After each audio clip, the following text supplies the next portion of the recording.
आपण एखाद्या गोष्टीवर रागवतो. आपण अं, आपण रिएक्ट होतो, आपण भांडतो. पण तिथे असा प्रॉब्लेम आहे, की मला 24 तास यांच्याबरोबर राहायचं आहे. मी ते टाळू शकत नाहीये. कितीही प्रयत्न केला तरी ते मी टाळू शकत नाहीये. ते प्रत्येक 2 मिनिटाला ती व्यक्ती माझ्या समोर येणार आहे. मला तिच्याबरोबर राहायचंच आहे. मला काही दिवस घालवायचेच आहेत. आणि हो, मनापासून कधी-कधी वाटतं, की वाद संपलेलेच बरे ना.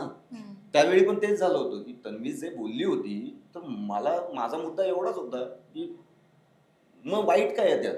जर मी कॉमेडी करतोय आणि लोकांना त्याचं हसू येतंय, तर त्यात वाईट काय? चांगली गोष्ट आहे ना. लोकांच्या चेहऱ्यावर हसू येतं, तर चांगली गोष्ट आहे. एवढाच माझा मुद्दा होता.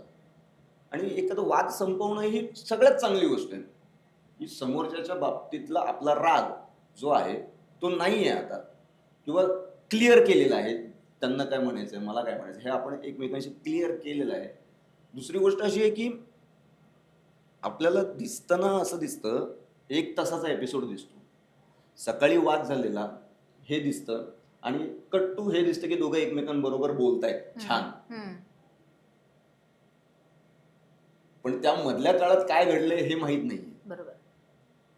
म्हणजे एक सकाळी भांडण झालं आणि रात्री आम्ही एकमेकांशी बोलताना दिसलो, तर मधला पूर्ण दिवस गेलाय ना. त्यामध्ये काहीतरी घडलं असेल, हं. एकमेकांशी बोलणं झालं असेल किंवा स्वतःने आपापली मतं मांडली असतील.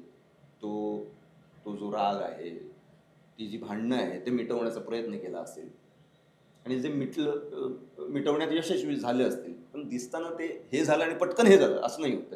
बरोबर. त्यामुळे 24 तासांमधलं तुम्हाला 1 तास दाखवलंय. हं, पण फार मोठा स्पॅन आहे तो पूर्ण दिवसाचा. हं. तर दिसताना जरी ते कट्टू दिसलं असेल, की अरे आत्ता 2 मिनिटापूर्वी भांडत होते आणि आत्ता बोलताना दिसतंय, तर तसं नाहीये.